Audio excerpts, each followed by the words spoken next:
പിതാവിന്റെയും പുത്രന്റെയും പരിശുദ്ധാത്മാവിന്റെയും നാമത്തിൽ ആമേൻ. അമ്മേ പരിശുദ്ധ അമ്മേ, അമ്മേ പരിശുദ്ധ ദൈവമാതാവേ, കൃപാസനത്തിലൂടെ ഞങ്ങൾക്കും ഞങ്ങളുടെ ദേശത്തിനും അമ്മ മധ്യസ്ഥം തേടി തന്ന എല്ലാ അനുഗ്രഹങ്ങൾക്കും കൃപകൾക്കും ഞങ്ങളിപ്പോൾ ഹൃദയം നിറഞ്ഞ നന്ദി പറയുന്നു. അമ്മേ പരിശുദ്ധമ്മേ, ദൈവമാതാവേ, 2004 ഡിസംബർ 7 ഉച്ചകഴിഞ്ഞ് 2:30 കൃപാസനത്തിൽ സംഭവിച്ച അമ്മയുടെ പ്രത്യക്ഷപ്പെടലിനെ കുറിച്ച് തിരുസഭയ്ക്ക് സമർപ്പിച്ചിരിക്കുന്ന പഠനരേഖകളുടെ മേൽ സഭാത്മകമായ പഠനം ആരംഭിക്കുവാൻ ഞങ്ങൾ പ്രാർത്ഥിക്കുന്നു.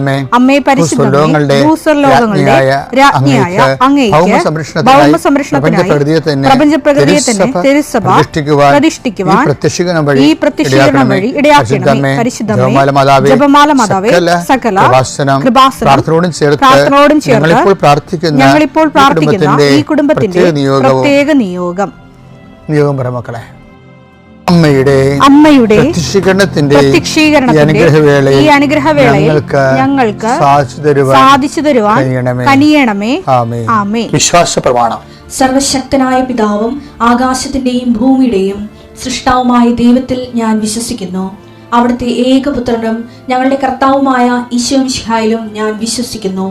ഈ പുത്രൻ പരിശുദ്ധാത്മാവിനാൽ ഗർഭസ്ഥനായി കന്യകാമറിയത്തിൽ നിന്ന് പിറന്ന് പൊന്തിയോസ് പീലാത്തോസിന്റെ കാലത്ത് പീഡകൾ സഹിച്ച് കുരിശിൽ തറയ്ക്കപ്പെട്ട് മരിച്ച് അടക്കപ്പെട്ട് പാതാളങ്ങളിൽ ഇറങ്ങി മരിച്ചവരുടെ ഇടയിൽ നിന്ന് 3-ാം നാൾ ഉയർത്ത് സ്വർഗത്തിലേക്ക് എഴുന്നള്ളി സർവശക്തിയുള്ള പിതാവായ ദൈവത്തിന്റെ വലതുഭാഗത്തിരിക്കുന്നു. അവിടെ നിന്ന് ജീവിക്കുന്നവരെയും മരിച്ചവരെയും വിധിക്കുവാൻ വരുമെന്നും ഞാൻ വിശ്വസിക്കുന്നു. പരിശുദ്ധാത്മാവിലും ഞാൻ വിശ്വസിക്കുന്നു. വിശുദ്ധ കത്തോലിക്കാ സഭയിലും പുണ്യവാന്മാരുടെ ഐക്യത്തിലും പാപങ്ങളുടെ മോചനത്തിലും ശരീരത്തിന്റെ ഉയർപ്പിലും നിത്യമായ ജീവിതത്തിലും ഞാൻ വിശ്വസിക്കുന്നു. ആമേൻ. സുഖസ്ഥനായ ഞങ്ങളുടെ പിതാവേ, അങ്ങയുടെ നാമം പൂജിതമാകണമേ. അങ്ങയുടെ രാജ്യം വരണമേ. അങ്ങയുടെ തിരുമനസ് സ്വർഗത്തിലെ പോലെ ഭൂമിയിലും ആകണമേ. അന്നു വേണ്ടുന്ന ആഹാരം ഇന്ന് ഞങ്ങൾക്ക് തരണമേ. ഞങ്ങളോട് തെറ്റ് ചെയ്യുന്നവരോട് ഞങ്ങൾ ക്ഷമിക്കുന്നത് പോലെ ഞങ്ങളുടെ തെറ്റുകൾ ഞങ്ങളോടും ക്ഷമിക്കണമേ. ഞങ്ങളെ പ്രലോഭനത്തിൽ ഉൾപ്പെടുത്തരുതേ, തിന്മയിൽ ഞങ്ങൾ രക്ഷിക്കണമേ. ആമേൻ. നന്മ നിറഞ്ഞ മറിയമേ, സ്വസ്തി. കർത്താവ് അങ്ങയുടെ കൂടെ സ്ത്രീകളിൽ അങ്ങ് അനുഗ്രഹിക്കപ്പെട്ടവളാകുന്നു. അങ്ങയുടെ ഉദരത്തിൻ ഫലമായി ഈശോ അനുഗ്രഹിക്കപ്പെട്ടവനാകുന്നു. പരിശുദ്ധ മറിയമേ, തമ്പുരാന്റെ അമ്മേ, പാപികളായ ഞങ്ങൾക്ക് വേണ്ടി ഇപ്പോഴും ഞങ്ങളുടെ മരണസമയത്തും തമ്പുരാനോട് അപേക്ഷിക്കണമേ. ആമേൻ. കർത്താവേ, നിന്റെ ഉന്നതമായ നാമത്തിന് സ്തോത്രം ചെയ്യുന്നു. കർത്താവേ, നിന്റെ വിശുദ്ധ പൗരോഹിത്യത്തെ മഹത്വപ്പെടുത്തണമേ. കർത്താവേ, സഭയിലുള്ള സാന്നിധ്യം പ്രകടമാക്കണമേ. 40 വർഷം ഞാൻ അർപ്പിച്ച കുർബാനയുടെ യോഗ്യതയാൽ കൃപാസ്ഥാനത്താറെ ജീവനോടെ പ്രത്യക്ഷപ്പെട്ട മാതാവിന്റെ പ്രത്യക്ഷീകരണത്തിന്റെ യോഗ്യതയാൽ അൾത്താരയിൽ നടന്ന 10,000-കണക്കിന് ആരാധന ശക്തിയാൽ ദൈവവേദനെ നിന്നെയും നിന്റെ കുടുംബത്തെയും ഈശോ നാമത്തെ ആശീർവദിക്കും. ഇന്ന് നിന്റെ ജീവിതം അഭിമുഖീകരിക്കുന്ന എല്ലാ വിഷയങ്ങളും, നീ കണ്ടുമുട്ടുന്ന വ്യക്തികൾ, നീ ഭയക്കുന്ന വിഷയങ്ങൾ, ഇന്റർവ്യൂകൾ, ടെസ്റ്റുകൾ, യാത്ര ചെയ്തെത്തുന്ന ഇടങ്ങൾ, നിന്റെ ജോലിപ്പാടുകൾ, ശുശ്രൂഷ ഇടങ്ങൾ കർത്താവിന്റെ നാമത്തെ അനുഗ്രഹിക്കപ്പെടട്ടെ. സഞ്ചാരി മാതാവ്, സമയത്തിന്റെ അധികാരി, നിന്റെ ഉടമ്പടി വഴികളിലൂടെ നിന്നെ വേർപിരിയാതെ നിനക്ക് വേണ്ടി വാദിച്ചും നിന്നെ സപ്പോർട്ട് ചെയ്തും നിനക്ക് വേണ്ടി നീ ചെയ്യാനുള്ള ജോലി ഏറ്റെടുത്തും നിന്നെ സന്ധിക്കട്ടെ. ദൈവവേദന, മനസ്സ്, ശരീരം, ആരോഗ്യം, ഏതെല്ലാം മേഖലകളിൽ എൻ്റെ മക്കള് ഇന്ന് ഞെരുങ്ങുകയോ വിഷമിക്കുകയോ ചെയ്യുന്നുണ്ടെങ്കിൽ കർത്താവിൻ്റെ രക്തം നിങ്ങൾ തളിക്കപ്പെടട്ടെ. യേശുവിൻ്റെ നാമത്തിൽ വിങ്ങുന്ന മനസ്സാണ് നിങ്ങളുടെ എങ്കിൽ, സാമ്പത്തിക തകർച്ച ഉള്ളത് കാരണം, ചെയ്തുകൊണ്ടിരിക്കുന്ന കാര്യങ്ങൾ മുടങ്ങിപ്പോയത് കാരണം, വരുമാന സ്രോതസ് അടഞ്ഞു പോയത് കാരണം, പഠിക്കേണ്ട കാര്യങ്ങളും വിസ പ്രോസസ്സിങ്ങും, നാട്ടിലുള്ള പരീക്ഷകളും ടെസ്റ്റുകള്, പരീക്ഷ ഫലങ്ങൾ പ്രതീക്ഷിക്കുന്നവര്, എൻ്റെ വിഷയത്തിന് PSC ടെസ്റ്റ് പിടിച്ചെന്നെങ്കിലും ആഗ്രഹിക്കുന്നവര്, അതെല്ലാം ഈ ഒറ്റ പ്രാർത്ഥനയുടെ ദൈവത്തില് നിന്നെ ദൈവം ഏറ്റെടുക്കുകയും നിന്റെ ആവശ്യങ്ങൾ അറിഞ്ഞ് നിന്നെ സന്ധിക്കുകയും ചെയ്യും. നീ കടം കൊടുത്തിട്ടുള്ളവര്, അത് കിട്ടാത്തവര്, നിന്നോട് കടം വാങ്ങിച്ചിട്ടുള്ളവര്, അത് തരാത്തവര്, എല്ലാം കൊണ്ട് നീ ഞെരുങ്ങുന്ന വിഷയങ്ങളെല്ലാം കൃപാസ്ഥാനത്താറെ ജീവനോടെ പ്രത്യക്ഷപ്പെട്ട പരിശുദ്ധ അമ്മ നിന്റെ ഇന്നിൻ്റെ സങ്കടങ്ങളെ കണ്ണുനീരിനെ ഏറ്റെടുക്കുകയും എൻ്റെ ഈശോയുടെ നാമത്തിൽ ഞാൻ നിന്നെ ആശീർവദിക്കുകയും നീ ശക്തിപ്പെട്ട് രാത്രി തിരിച്ചെത്തുന്നവരെ കർത്താവിൻ്റെ കൃപ നിന്നെ പിന്തുടരട്ടെ. പിതാപുത്രനും പരിശുദ്ധാത്മാശ്രേഷ്ഠ നീക്കുക. എല്ലാ കാര്യങ്ങളും പ്രയാസമാണ്. ഒരു കാര്യവും ഭൂമിയിൽ അത്ര ഈസി അല്ല. ദൈവത്തിനനുസരിച്ച് നമുക്ക് ചെയ്യണമെങ്കിൽ എല്ലാ കാര്യവും പ്രയാസമുള്ളതാണ്. അത് എൻ്റെ കുഞ്ഞുങ്ങളെ ദൈവരാജ്യത്തിൽ പ്രവേശിക്കാൻ ധനവാന് എന്ത് പ്രയാസമാണെന്നോ അങ്ങനെ വാക്കല്ലേ. മർക്കോസ് 10:24. മർക്കോസ് 10:24. അവന്റെ വാക്ക് കേട്ട് ശിഷ്യന്മാർ വിസ്മയിച്ചു. അവന്റെ വാക്ക് കേട്ട് ശിഷ്യന്മാർ വിസ്മയിച്ചു. യേശു വീണ്ടും അവരോട് പറഞ്ഞു, മക്കളെ ദൈവരാജ്യത്തിൽ പ്രവേശിക്കുക എത്ര പ്രയാസം. ദൈവരാജ്യത്തിൽ പ്രവേശിക്കുക എത്ര പ്രയാസം. അതായത് എത്ര പ്രയാസം എന്ന് പറഞ്ഞില്ലേ, അത് എന്തുകൊണ്ട് ബന്ധപ്പെട്ടാണ് ദൈവരാജ്യത്തിൽ പ്രവേശിക്കുക എത്ര പ്രയാസം എന്ന് പറഞ്ഞില്ലേ. അപ്പോഴ് അതിൽ നിന്ന് കർത്താവ് വെളിവാക്കുന്ന ഒരു സത്യമുണ്ട്. എന്താണ്? ഒരു കാര്യമല്ല പ്രയാസമായിരിക്കണത്. Almost everything is difficult. ഇതാണ് വിഷയം. സുവിശേഷവിഹിതമായ ജീവിതവുമായിട്ട് ബന്ധപ്പെട്ട്, വചനാധിഷ്ഠിതമായ ജീവിതവുമായിട്ട് ബന്ധപ്പെട്ട് ഓൾമോസ്റ്റ് എവരിത്തിങ് ഈസ് ഡിഫിക്കൽട്ട്. അപ്പൊ പിന്നെ എന്താ മാർഗം?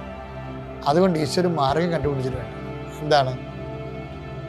നിങ്ങൾ ഒറ്റക്ക് അതിനു വേണ്ടി ശ്രമിക്കേണ്ടത് ഈശോ പറഞ്ഞത്. കാര്യം ഓൾമോസ്റ്റ് ദൈവരാജ്യമായിട്ട് ബന്ധപ്പെട്ട ഓൾമോസ്റ്റ് എവരിത്തിങ് ഈസ് ഡിഫിക്കൽട്ട്. എല്ലാം ഭയങ്കര പ്രയാസമാണ്. അതുകൊണ്ട് ഒറ്റക്ക് ശ്രമിക്കേണ്ടതെന്ന് ഈശോ പറഞ്ഞു. അപ്പോൾ നിങ്ങൾ ഒറ്റക്ക് ശ്രമിക്കണമെന്ന് ഈശോ എവിടെയെങ്കിലും പറഞ്ഞിട്ടുണ്ടോ? അതെ, ഈശോ പറഞ്ഞിട്ടുണ്ടല്ലോ. എവിടെയാ? എന്നെ കൂടാതെ നിങ്ങൾക്ക് ഒന്നും ചെയ്യാൻ. യോഹന്നാൻ 15:5. യോഹന്നാൻ 15:5. അത് ശരിക്കും പറഞ്ഞാൽ അത് നമ്മുടെ മർക്കോസിന്റെ 10:24 ലിങ്ക്ഡാണ് ആ വചനം.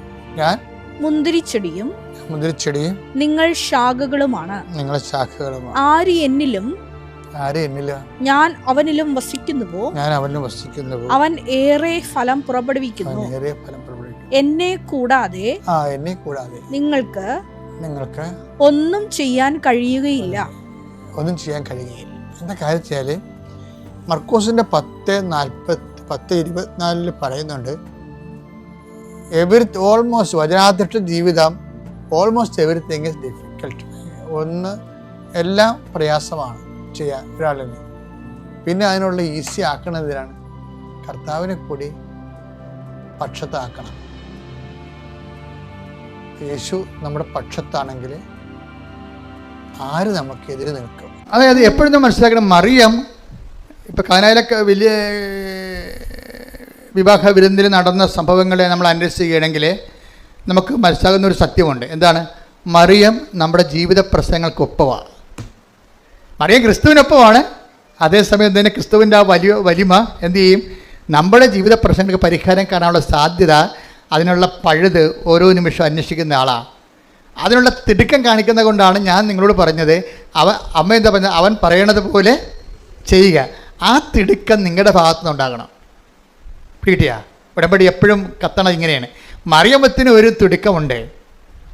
മനുഷ്യൻ ബൗദ്ധികമായ മാനുഷികമായ മാർഗങ്ങൾ അന്വേഷിക്കുന്ന മുമ്പേ യേശുക്രിസ്തുവിനെ ആ പ്രശ്നത്തിൽ ഉൾപ്പെടുത്തിക്കൊണ്ട് ദൈവത്തിൻ്റെ മഹത്വപ്പെടുത്തുക എന്നുള്ള മറിയത്തിൻ്റെ സ്വാഭാവികമായ മാതൃകയ്ക്ക് മറിയത്തിന് ഇച്ഛാശക്തിയുണ്ട്. പക്ഷെ അത് നടപ്പിൽ വരുത്തുന്നതിന് നമ്മളുടെ ഭാഗത്തുനിന്നും അതുപോലെ തന്നെയുള്ള ഒരു തിടുക്കം ഉണ്ടാകണം. പറഞ്ഞ മനസ്സിലായില്ലേ? അതുകൊണ്ട് ഞാനെപ്പോഴും പറയും, നിങ്ങളുടെ പ്രശ്നത്തിനെ അടിസ്ഥാനപ്പെടുത്തിയാണ് നിങ്ങളൊരു തിടുക്കം നമുക്ക് തിടുക്കം ഉണ്ടാക്കാൻ പറ്റും. രണ്ട് തരത്തിലാണ് തിടുക്കം വരുന്നത്. ഒന്ന്, നിങ്ങളുടെ പ്രശ്നത്തെ അടിസ്ഥാനപ്പെടുത്തിക്കൊണ്ടൊരു തിടുക്കം ഉണ്ടാക്കാൻ പറ്റും. എന്താണ് കാരണം? നിങ്ങളിപ്പോൾ ഇംഗ്ലണ്ടിൽ പഠിക്കാൻ പോകുന്ന കക്ഷികളാണ്. അവിടെ ഇൻടേക്കിൻ്റെ അകത്ത് അവർക്ക് ഇപ്പോൾ സെപ്റ്റംബർ ഇൻടേക്ക് ഉണ്ട്. അതിൻ്റെ അകത്ത് കയറി പറ്റാൻ വേണ്ടി ഒരു തിടുക്കമുണ്ട് അല്ലേ? ഒരു തിടുക്കം. അപ്പോൾ അതിനകത്ത് നിങ്ങളുടെ പ്രാർത്ഥനയുടെ ഉദ്ദേശം എന്താണ്? നിങ്ങൾക്ക് തിടുക്കം ഉണ്ടാക്കണത് എന്താണ്? സെപ്റ്റംബറിൽ പോകാൻ പറ്റുന്നില്ലെങ്കിൽ പിന്നെ അടുത്ത ഫെബ്രുവരിയിലേ പോകാൻ പറ്റത്തുള്ളൂ. അപ്പോൾ അതുകൊണ്ട് ഒരു സ്വാഭാവികമായിട്ട് ഉണ്ടാക്കുന്ന തിടുക്കമാണ്. ഞാൻ എന്താ ചെയ്യണത്? എപ്പോഴും നിങ്ങളുടെ ഈ മെറ്റീരിയൽ ആയിട്ടുള്ള തിടുക്കത്തെ ഞാനൊന്ന് ടെസ്റ്റ് ചെയ്തിട്ട് നിങ്ങളിലേക്ക് ദൈവസ്നേഹം ഇൻഡക്റ്റ് ചെയ്ത് തരും. നിങ്ങളുടെ ഇതിലേക്ക് ദൈവസ്നേഹം തരും. എന്താ കാര്യം വെച്ചാൽ മറ്റൊരു പ്രശ്നം വെച്ച് കഴിഞ്ഞാൽ ആ ഇൻടേക്ക് കഴിയുമ്പോൾ നിങ്ങളുടെ തിടുക്കം പോവും.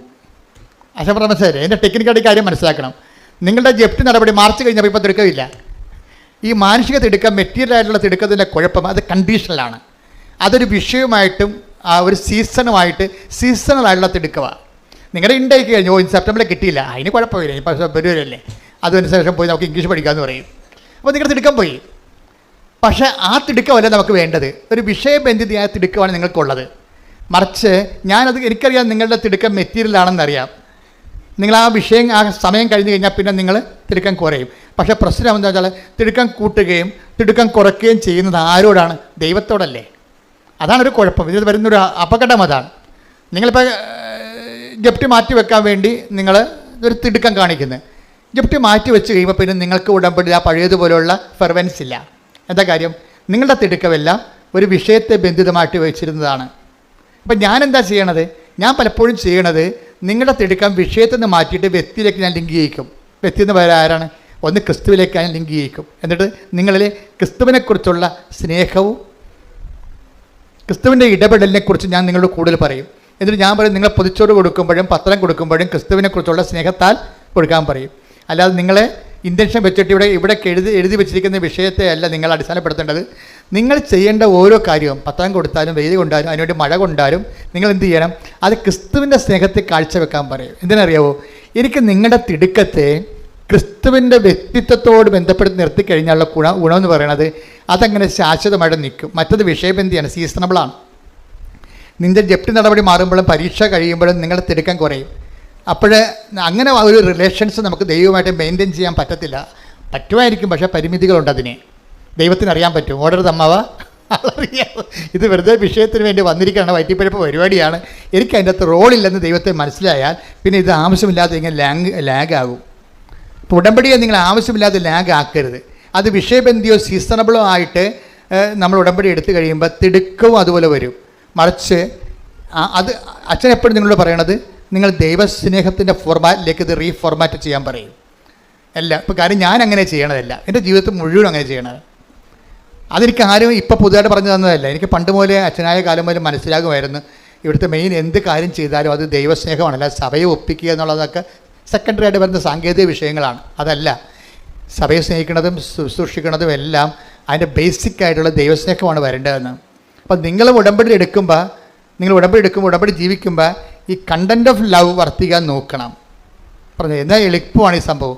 അങ്ങനെ ദൈവത്തിന് ഒരിക്കൽ നിങ്ങളെക്കുറിച്ച് നിങ്ങൾ തോന്നുകയാണ്, നിങ്ങൾ ദൈവസ്നേഹത്തിൻ്റെ വക്താവാണെന്ന് ദൈവത്തിന് തോന്നിയാൽ പിന്നെ ഇത്രയും ഈ പ്രശ്നങ്ങളൊന്നുമില്ല.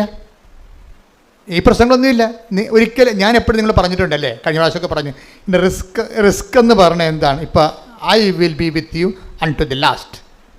ഞാൻ നിങ്ങളുടെ കൂടെ ഉണ്ടാകും. I will come with you wherever you go. നിങ്ങൾ എവിടെ പോയാലും ഞാൻ അത് ഉടമ്പടിയിലുള്ളതല്ലേ.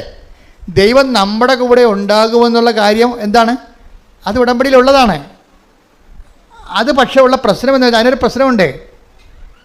ദൈവം നമ്മളുടെ കൂടെ ഉണ്ടാകുമെന്നുള്ള കാര്യം അത് ഉടമ്പടിയിലുള്ളതാണ്. പക്ഷേ അതിൻ്റെ അകത്ത് റിസ്ക് ഫാക്ടർ എന്ന് പറഞ്ഞാൽ എന്താണ്? ഇപ്പോൾ നമ്മുടെ Joshua 1:9 I will come with you wherever you go. നീ എവിടെ പോയാലും ഞാൻ നിൻ്റെ കൂടെ ഉണ്ടാകും. കർത്താവ് പിരിയാൻ നേരത്തെ സ്വർഗ്ഗാരോഹണ സമയത്ത് പറഞ്ഞ് ലോകത്തിൻ്റെ അവസാനം വരെ ഞാൻ നിങ്ങളുടെ കൂടെ ഉണ്ടാകും. അപ്പോൾ ദൈവത്തിൻ്റെ വാഗ്ദാനത്തിൻ്റെ ഭാഗമാണിത്. അത് ഗ്യാരണ്ടീഡാണ്. ഈ അടുത്ത പോയിന്റ് അച്ഛൻ പറഞ്ഞ മനസ്സിലായില്ലേ?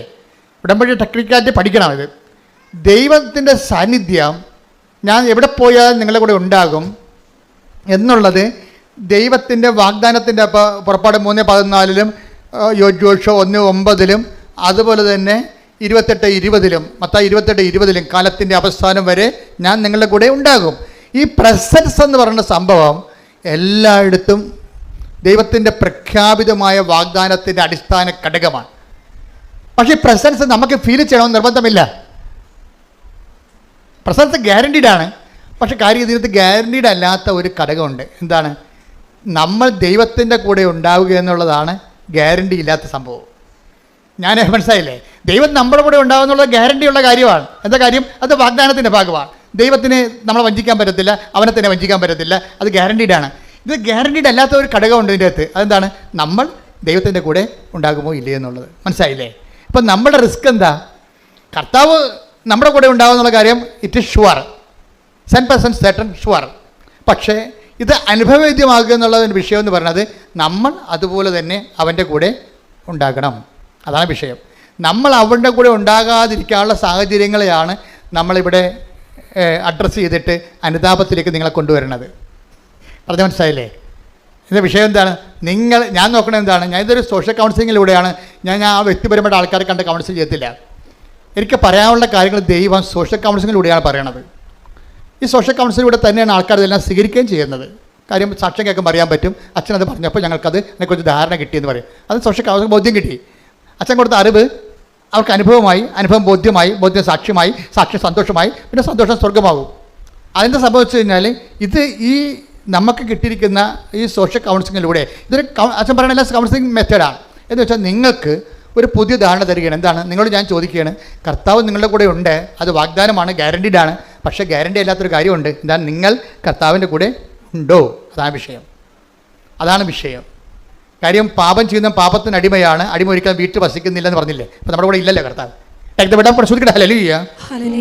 യോഹന്നാൻ 8:34-35. യേശു പ്രതിവചിച്ചു, സത്യം സത്യമായി ഞാൻ നിങ്ങളോട് പറയുന്നു, പാപം ചെയ്യുന്നവൻ പാപത്തിന്റെ അടിമയാണ്.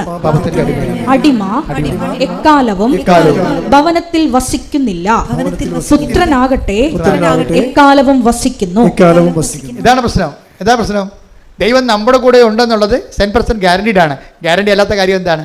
പാപം ചെയ്യുന്നവൻ ഒരിക്കലും ഭവനത്തിൽ വസിക്കുന്നില്ല, കർത്താവിൻ്റെ കൂടെ വസിക്കുന്നില്ല. അതാണ് വിഷയം. അതുകൊണ്ടാണ് നമ്മൾ ഉടമ്പടി പാപത്തെ അഡ്രസ്സ് ചെയ്യുന്നത്. പാപത്തെ അഡ്രസ്സ് ചെയ്യണതും പാപത്തിൻ്റെ പടിപടിയായിട്ട്, അതായത് പാപത്തെ നമുക്ക് തലയിലെ പേൻ പിറക്കി കളയണ പോലെ പിറക്കി കളയാൻ പറ്റത്തില്ല.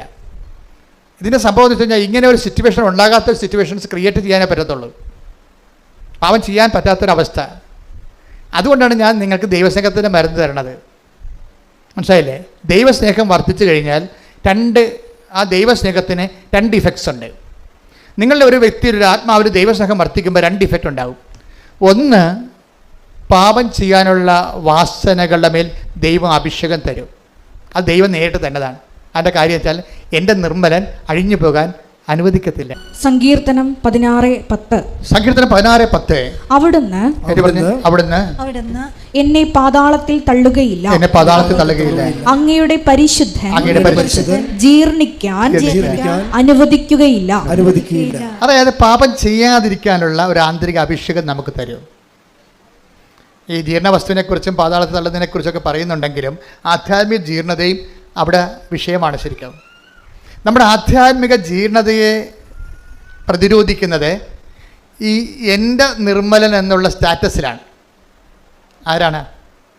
മനസ്സിലായില്ലേ? ആധ്യാത്മിക ജീർണത. നമ്മളിപ്പോൾ ചില ധ്യാനകേന്ദ്രങ്ങളൊക്കെ നിങ്ങളുടെ പാപം 150 പാപം 560 പാപം കൊണ്ടുപോകാൻ മണ്ണെണ്ണ ഒഴിച്ച് കത്തിക്കാന്നൊക്കെ പറയും. കത്തിച്ചാൽ ഈ പന്നികൾ അത് തന്നെ ചെയ്യുകയും ചെയ്യും വീണ്ടും. അങ്ങനെയുള്ള സൂത്രപ്പണികളും അഭ്യാസങ്ങളൊന്നും കൊണ്ട് പാപത്തെ നയിക്കാൻ പറ്റത്തില്ല. പാപത്തെ നമ്മൾ ടാർഗറ്റ് ചെയ്യാൻ ഉദ്ദേശിക്കുന്നുണ്ടെങ്കിൽ ആ വ്യക്തിക്ക് ദൈവസ്നേഹം വളർന്നിരിക്കണം. ദൈവസ്നേഹം വളർന്നാൽ 2 ഇഫക്റ്റ് വരും. എന്താ ഇഫക്റ്റ് പറഞ്ഞു?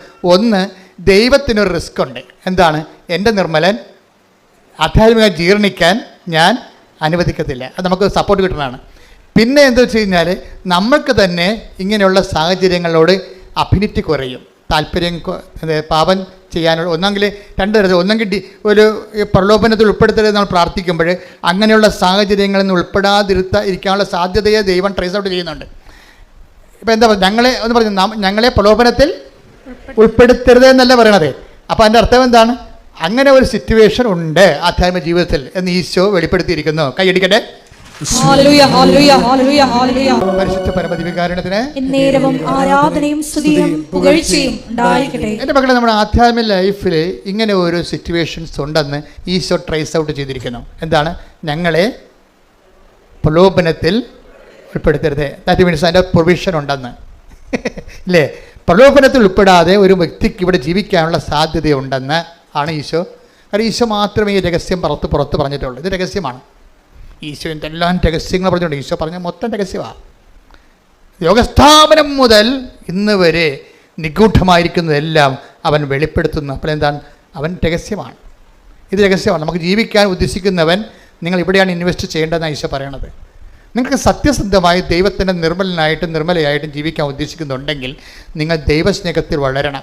ദൈവസ്നേഹത്തിൽ വളരാൻ ഉദ്ദേശിക്കുന്നുണ്ടെങ്കിൽ നിങ്ങൾ ക്രിസ്തുവിനോടുള്ള സ്നേഹത്തിലാണ് വളരേണ്ടത്. കാര്യം എന്താണ്? ക്രിസ്തു ദൈവത്തിൻ്റെ സ്നേഹത്തിൻ്റെ പ്രതിച്ഛായയാണ്. ദൈവം എത്രത്തോളം നമ്മളെ സ്നേഹിച്ചുവെന്ന് അവൻ്റെ മുൾക്കിടം നോക്കുമ്പോൾ അറിയാൻ പറ്റും. അവൻ എന്തുമാത്രം നമ്മൾ സ്നേഹിച്ചു വന്ന് അവൻ്റെ കരചരണങ്ങളെ ആണിപ്പഴും നോക്കുമ്പോൾ അറിയാൻ പറ്റും. അവൻ എന്തുമാത്രം നമ്മൾ സ്നേഹിച്ചു വന്ന് അവൻ്റെ ഹൃദയത്തിലെ തിരുവിലാവിലെ മുറിവ് നോക്കുമ്പോൾ അറിയാൻ പറ്റും. ശ്രുതിക്കട്ടെ, ശ്രുതിക്കട്ടെ, ശ്രുതിക്കട്ടെ. ഹല്ലേലൂയ, ഹല്ലേലൂയ, ഹല്ലേലൂയ. യേശുവേ, നിന്റെ പാഷനെ പറ്റി അധികമായി ധ്യാനിച്ച് ഞങ്ങൾക്ക് ആഴമായ അനുതാപം നൽകണമേ എന്ന് പറഞ്ഞു. പരിശുദ്ധ പരമ ദിവ്യകാരുണ്യത്തിന് എന്നേരവും ആരാധനയും സ്തുതിയും പുകഴ്ചയും ഉണ്ടായിരിക്കട്ടെ. നമ്മൾ ഉടമ്പടിയിൽ എന്താ ചെയ്യണത്? അവൻ പറയണത് പോലെ ചെയ്യുക. അവൻ പറഞ്ഞത് എന്താണ്?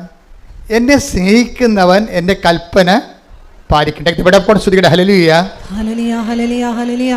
യേശുവേ നന്ദി. യോഹന്നാൻ 14:23. യോഹന്നാൻ 14:23. യേശു പ്രതിവചിച്ചു, എന്നെ സ്നേഹിക്കുന്നവൻ എന്റെ വചനം പാലിക്കും.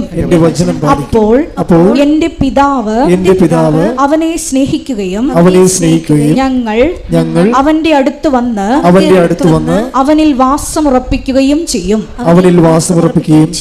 13:35 വായിച്ചേ. നിങ്ങൾ പരസ്പരം സ്നേഹിക്കുവിൻ.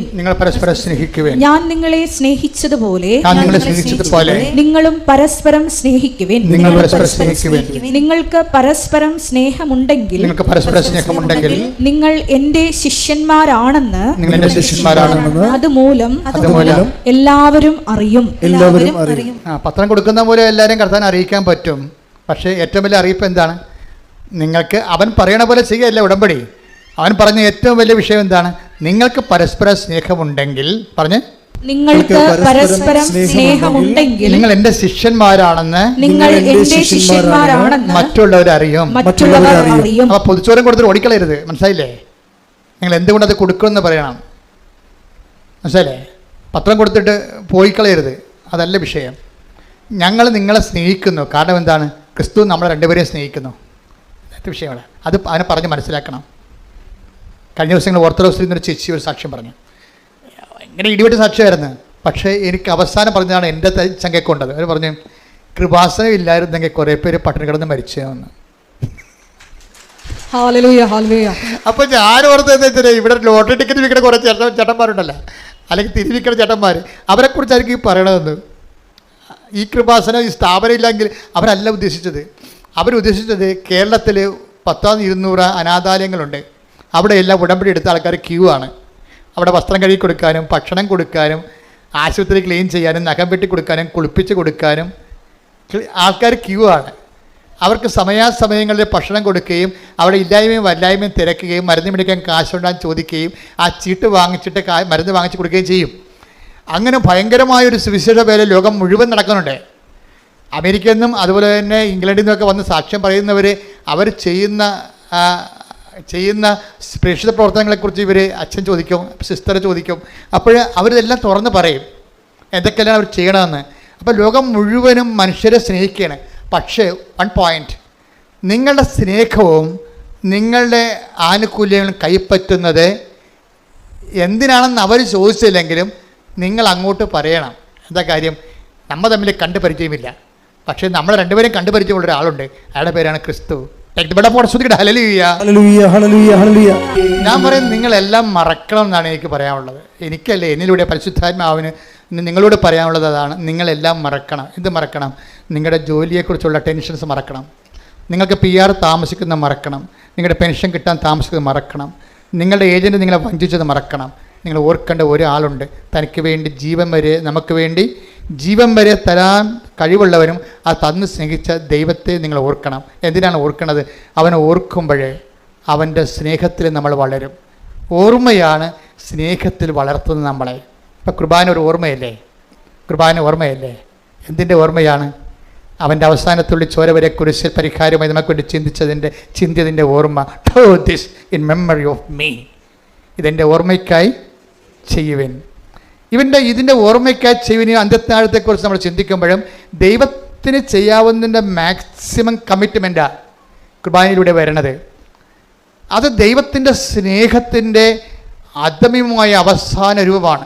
അതുകൊണ്ടാണ് നമ്മൾ കുർബാന എന്ന് പറയുമ്പോൾ ഉടനെ മുട്ടേ നിൽക്കും നമ്മളല്ലേ. കുർബാന ഇതെൻ്റെ ശരീരമാണെന്ന് പറയുമ്പോൾ നമ്മളെന്ത് ചെയ്യും? മുട്ടേ നിൽക്കും ആദരവോടെയും ആരാധനയോടെയും നമ്മൾ മുട്ടേ നിൽക്കുമ്പോൾ അത്താറയും മണ്ണ് കിലുങ്ങുകയും ധൂപം ആകാശത്തൊക്കെ ഉയരുകയും ചെയ്യുന്നത് ദൈവത്തിന്റെ സ്നേഹത്തിന്റെ ആഘോഷമാണ്. സ്തുതിക്കട്ടെ, ഹല്ലേലൂയ. ഹല്ലേലൂയ, ഹല്ലേലൂയ, ഹല്ലേലൂയ, ഹല്ലേലൂയ. മഹത്വം, മഹത്വം, ആരാധന, ആരാധന. ഈ വിളക്ക് ഇങ്ങനെ കത്തിച്ച് വെച്ച് കഴിഞ്ഞാൽ നമുക്ക് എന്ത് പറ്റും? അടുത്ത് ചെല്ലുകയാണെങ്കിൽ നമുക്ക് ചൂട് കിട്ടും, അകലെ നിൽക്കുകയാണെങ്കിൽ നമുക്ക് വെളിച്ചം കിട്ടും. അപ്പം കിട്ടാതിരിക്കത്തില്ലല്ല, എന്തായാലും കിട്ടാതിരിക്കത്തില്ലല്ല. വിളക്ക് ഇങ്ങനെ കത്തിച്ച് വെച്ചാൽ അടുത്ത് ചെല്ലുകയാണെങ്കിൽ നമുക്ക് ചൂട് കിട്ടും, അകന്ന് നിൽക്കുകയാണെങ്കിൽ നമുക്ക് വെളിച്ചം കിട്ടും. അപ്പോൾ എന്താ ചൂടായാലും വെളിച്ചമായാലും കിട്ടാണ്ടിരിക്കത്തില്ലല്ല. ഇതുപോലെയാണ് ദൈവം. അതായത് ഈ ഉടമ്പടിയിലൂടെ നിങ്ങൾ ദൈവത്തെ സ്നേഹിച്ചുവെന്ന് കണ്ടാൽ അടയാളങ്ങൾ ഇങ്ങനെ കൂടിക്കൊണ്ടിരിക്കും. അടയാളങ്ങൾക്ക് വേണ്ടി നിങ്ങൾ ഉടമ്പടി എടുക്കരുത്, മനസ്സിലായില്ലേ? അതെപ്പോഴും ശ്രദ്ധിക്കണം. നിങ്ങളുടെ ലക്ഷ്യം എന്തായിരിക്കണം? പൗലോസ് ക്രിസ്തുവിനെ കുറിച്ചെല്ലാം പറഞ്ഞതിന് ശേഷം, പഠിച്ചതിന് ശേഷം പൗലോസ് പറയുന്ന അവസാന വാക്കുണ്ട്. എന്താണ്? ക്രിസ്തുവിനെ കുറിച്ച് ഒത്തിരി പറയും. ഏറ്റവും കൂടുതൽ ക്രിസ്തുവിനെ കുറിച്ച് പറഞ്ഞത് പൗലോസാണ്. എന്നിട്ട് അവസാനം പറഞ്ഞു എന്താണ്? സ്നേഹമായിരിക്കട്ടെ നിങ്ങളുടെ ലക്ഷ്യം. ഇവിടെ കുറച്ച് ശ്രദ്ധിക്കട്ടെ. ഹല്ലേലൂയ.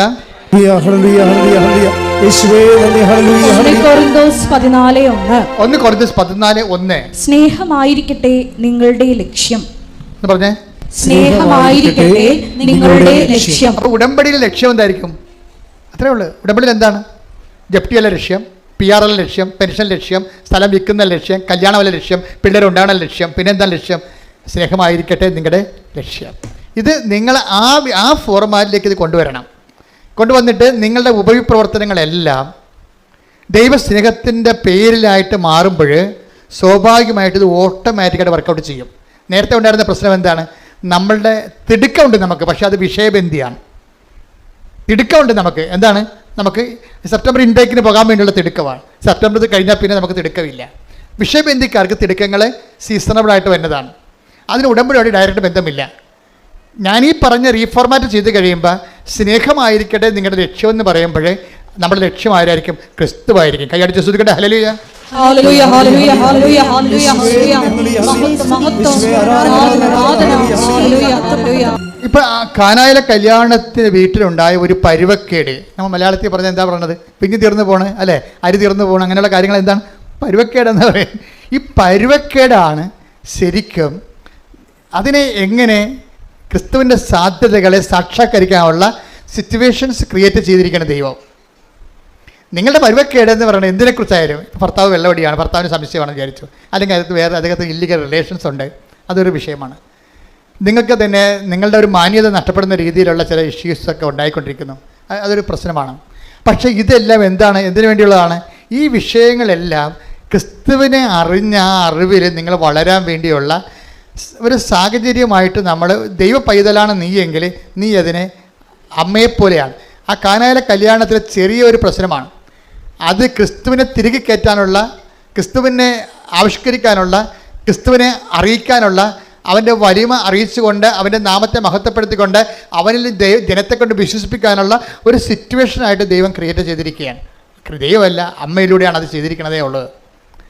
അപ്പം നമ്മുടെ ഓരോ വിഷയത്തിൻ്റെ ഉദ്ദേശം എന്താണ്? ദൈവത്തെ, ഈ ക്രിസ്തുവിനെ അറിയുക, ക്രിസ്തുവിൽ വളരുക എന്നുള്ളതാണ്. ക്രിസ്തു വളരുക എന്നുള്ളത്. അതുകൊണ്ടാണ് ഈ ചിലർ പറഞ്ഞു ഞാൻ ഉടമ്പടി മരണം വരെ തുടരുമെന്നൊക്കെ പറഞ്ഞതിൻ്റെ കാരണം എന്താണ്? ഉടമ്പടി ബേസിക്കായിട്ട് ക്രിസ്തുവിൽ നിങ്ങളെ വളർത്തുന്ന ദൈവത്തിൻ്റെ ഒരു സ്വർഗീയ പദ്ധതിയാണത്. അത് സത്യസന്ധമായിട്ടാണ്, അത് വിഷയത്തെ അടിസ്ഥാനപ്പെടുത്തിയല്ല, വ്യക്തിയെ അടിസ്ഥാനപ്പെടുത്തിയാണ് നിങ്ങൾ ചെയ്യണമെന്നുണ്ടെങ്കിൽ നമ്മൾക്ക് പിന്നെ വേറെ ആരുടെയും സർട്ടിഫിക്കറ്റ് ആവശ്യമില്ല. നിങ്ങൾക്ക് നിങ്ങൾ തന്നെയായിരിക്കും സർട്ടിഫിക്കറ്റ്. എന്താ കാര്യം? നിങ്ങൾ ദൈവത്തെ, ഇപ്പോൾ കഴിഞ്ഞ ദിവസങ്ങളിൽ ഒരു ഡോക്ടർ സാക്ഷ്യം പറഞ്ഞു, ടോം വർഗീസ്, അങ്ങനെ പേതാ അങ്കമാലി ഡോക്ടർ ടോണി നെൽസൺ. ഈ ടോണി നെൽസൺ, നാൻസി, അവർ രണ്ടുപേരും ഡോക്ടർമാരാണ്. ഭാര്യ ഇവിടെ എറണാകുളം ജനറൽ ആശുപത്രി ഡോക്ടർ, ഭർത്താവ് നമ്മുടെ ലിറ്റിൽ ഫോർ അങ്കമാലിയിലെ ഡോക്ടറാണ്. പക്ഷേ ഇവർക്ക് 5 കുഞ്ഞുങ്ങളുണ്ട്. ഇവിടെ 5 കുഞ്ഞുങ്ങളുണ്ട്, 6 കുഞ്ഞുങ്ങളുണ്ട് അവർക്ക്. എല്ലാം പൊടിപ്പൊടി കുഞ്ഞുങ്ങളാണ് ശരിക്കും. അപ്പോൾ എനിക്ക് ഭയങ്കര സന്തോഷമായി. അവരും ചെറുപ്പക്കാരാണ്, അത്ര പ്രായമുള്ളവരല്ലേ, ഒരു 40 വയസ്സിനൊക്കെ താഴെയുള്ള കക്ഷികളാണ്. അവർക്ക് 6 കുഞ്ഞുങ്ങൾ. അവരെല്ലാം കൂടി നല്ല രസമാണ്, നമ്മുടെ വീട്ടിലുണ്ട് അല്ലേ. പക്ഷേ അതല്ലേ എനിക്കത് തോന്നിയതേ. ഡോക്ടർ പറയണേ, എൻ്റെ ഈ 4ാമത്തെ മോനെ അവൻ്റെ കാലിങ്ങനെ വളഞ്ഞിരിക്കുകയാണ്. അപ്പോൾ അതിൻ്റെ മെഡിക്കൽ സയൻസിൽ തിരിച്ചു വരാൻ കുറച്ച് പ്രശ്നമുണ്ട്. ഡോക്ടറിനെക്കുറിച്ച് ഏറ്റവും കാര്യങ്ങൾ അറിയാം. അപ്പോൾ ഡോക്ടർ എന്നാ ചെയ്തിരിക്കണേ? 2 ഡോക്ടേഴ്സുമാർ കൂടെ വന്ന് ഉടമ്പടി ചെയ്തിരിക്കുകയാണ്. ഉടമ്പടി ചെയ്തിട്ട് എന്താ ചെയ്യണം? ഡോക്ടർ പറഞ്ഞു, ഞങ്ങൾ സന്ധ്യാപ്രാർത്ഥന കഴിയുമ്പോൾ ഉടമ്പടി തൈലം എടുത്തിട്ട് പ്രത്യക്ഷീകരണ പ്രാർത്ഥന ചൊല്ലിയിട്ട് ആ വളഞ്ഞുപോയ കാല് പെരട്ടി കൊടുക്കും. ഇപ്പം അടുത്ത് കുറച്ച് നാൾക്ക് തന്നെ അത് 90% നിവർന്ന കാലേ. ഹല്ലേലൂയ, ഹല്ലേലൂയ, ഹല്ലേലൂയ, ഹല്ലേലൂയ. മഹത്വം, മഹത്വം. ആ സാക്ഷ്യം ഞാൻ ഇവിടെ നിന്ന് കേൾക്കരുന്നു. അപ്പോൾ എനിക്ക് മനസ്സിലായെന്ന് വെച്ച് കഴിഞ്ഞാൽ ആ വളഞ്ഞ കാലിലൂടെ ക്രിസ്തു നമ്മുടെ കുടുംബത്തിലേക്ക് ലാൻഡ് ചെയ്യുകയാണ്. മനസ്സിലായ? ആ കാല് നേരെ ഇരുന്നെങ്കിൽ ക്രിസ്തുവിന് സാധ്യതയില്ല അവിടെ വരാൻ. ഞാൻ പറഞ്ഞില്ലേ, നമ്മുടെ സഹനങ്ങൾ ക്രിസ്തുവിന് നമ്മുടെ ജീവിതത്തിലേക്ക് വരാനുള്ള സാധ്യതയാണ്. പിന്നെ അവിടെ ഒരു എളിമപ്പെടലുണ്ട്. ചില ഡോക്ടർമാരാകുമ്പോൾ മെഡിക്കൽ സയൻസാണ് എല്ലാം എന്ന് പറഞ്ഞ് പ്രാർത്ഥിക്കാൻ നടക്കുന്ന ഡോക്ടർമാരും ഉണ്ട്. അത് ഭയങ്കര ഗതികേടാണ് ശരിക്കും. എനിക്ക് പലപ്പോഴും തോന്നിയിട്ടുള്ളതേ, ഞാൻ അമ്മയെ നേരിട്ട് കണ്ടതിന് ശേഷം എനിക്ക് തോന്നിയതേ, എനിക്ക് നിരീശ്വരന്മാരോടൊക്കെ ഭയങ്കര സങ്കടം തോന്നി. അതൊക്കെ എനിക്ക് അവരോടൊക്കെ പുച്ഛമായിരുന്നു. കാരണം അവർക്ക് അതിനൊക്കെയുള്ള കൃപ ദൈവം കൊടുത്തില്ല എന്ന് ഓർത്തിട്ടാണ് അവരുടെ വൈജ്ഞാനിക വങ്കത്വം കൊണ്ടല്ലേ അവർ ദൈവത്തെ തള്ളിപ്പറയണമെന്ന് ഓർത്തിട്ട് എനിക്ക് അവരുടെ പുച്ഛമായിരുന്നു. പക്ഷേ 2004 അമ്മയെ കണ്ടതിന് ശേഷം എനിക്ക് എൻ്റെ ജീവിത രീതിയിലെല്ലാം മാറ്റമുണ്ടായി, ചിന്താരീതി മാറ്റമുണ്ടായി. ഞാൻ പറഞ്ഞു, ഒരു മനുഷ്യൻ്റെ ഏറ്റവും വലിയ ദുരന്തം എന്ന് പറയുന്നത് ദൈവത്തെ വിശ്വസിക്കാൻ ഒരു പഴുത് കിട്ടാത്തതാണ്. ദൈവത്തെ കാണാനോ വിശ്വസിക്കാനോ ഒരു പഴുത് കിട്ടാത്തതാണ്. അയ്യോ, ഇങ്ങനെ കുറേ. അതുപോലെ തന്നെ ചില വൈദികരും ഇതുപോലെ അവർ സംസാരിക്കുമ്പോൾ അവർക്ക് പറയും, ഒരു വൈദികൻ ഒരു വാർഷിക ധ്യാനത്തിന് ഞങ്ങളെ ധ്യാനിപ്പിക്കുകയാണ്. അപ്പോൾ ധ്യാനിപ്പിച്ചിരിക്കുന്ന ധ്യാനഗുരു തന്നെ പറയണം ദൈവത്തെ ഒരിക്കലും ആരും കണ്ടിട്ടില്ലെന്ന്. അപ്പോൾ ഞാനുടനെ കൈപൊക്കി നിർത്താൻ പറഞ്ഞു. കാരണം അങ്ങനെയൊക്കെ വിവരമില്ല. പക്ഷെ ദൈവവും അമ്മയെ ഞാൻ നേരിട്ട് കണ്ടയാളാണ്. അപ്പം ഞാൻ അവിടുന്ന് അത് പറയാതെ പോന്നു കഴിഞ്ഞാൽ, ഞാൻ അവിടെ ഇരിക്കുന്ന 10-50 അച്ഛന്മാരുണ്ട്, പിന്നെ ധ്യാനഗുരു ഉണ്ട്. ഇവർ ഈ പറയുന്ന വിഡ്ഢിത്തരം സത്യമാണെന്ന് മറ്റുള്ള വിശ്വസിക്കാൻ സാത്താൻ പ്രവർത്തിക്കും.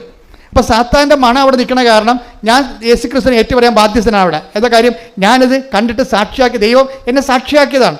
അപ്പോൾ തന്നെ വാർഷിക ദിനത്തിൽ ഞാൻ എഴുന്നേറ്റ് പറഞ്ഞ് അച്ഛൻ പറഞ്ഞത് ശരിയല്ല, ദൈവാനുഭവം സത്യമാണ്, അത് ടാൻജിബിളാണ്, ഞാനാണ് അനുഭവസ്ഥനെന്ന് പറഞ്ഞു.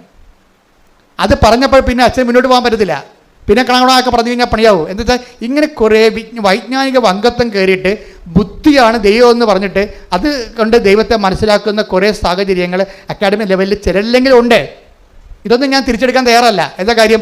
ഞാൻ സഭയിൽ അനുഭവിച്ചിരിക്കുന്ന വിഷയമാണ്. ബുദ്ധിപരമായിട്ട് ദൈവത്തെ കാണാൻ പരിശ്രമിക്കുകയും അതിൻ്റെ പേരിൽ ഉണ്ടാകുന്ന ആധ്യാത്മിക വരൾച്ചയുടെ പേരിൽ ഇവർ ദൈവമാണെന്നും പറഞ്ഞ് വേറെ ദൈവങ്ങളെ അവർ ബുദ്ധിപരമായിട്ട് ഉണ്ടാക്കുന്ന ദൈവങ്ങളെ സൃഷ്ടിക്കുകയും ജനത്തിൻ്റെ അവകാശങ്ങളെ നിഷേധിക്കുകയും ചെയ്യുന്ന ആധ്യാത്മിക വരൾച്ച ഉണ്ട്. അപ്പോൾ അത് കേൾക്കുമ്പോൾ നിങ്ങൾക്ക് പരിശുദ്ധാത്മാവ് ഉണ്ടെങ്കിൽ അപ്പം നിങ്ങൾക്ക് മനസ്സിലാകും ഈ ആളെ ട്രാക്ക് ഔട്ട് ആണെന്ന് മനസ്സിലാകും, ഇയാളെ ട്രാക്ക് ഔട്ടാണ് മനസ്സിലാക്കുക. അപ്പോൾ അതുകൊണ്ട് തന്നെ നിങ്ങൾ ഇങ്ങനെയുള്ള കാര്യങ്ങൾ, ദൈവത്തിനെതിരെ പറയുന്ന ഒരു കാര്യം കേൾക്കാനോ ബാധ്യസ്ഥരല്ല നമ്മൾ. എപ്പോഴും ഓർത്തേക്കണം.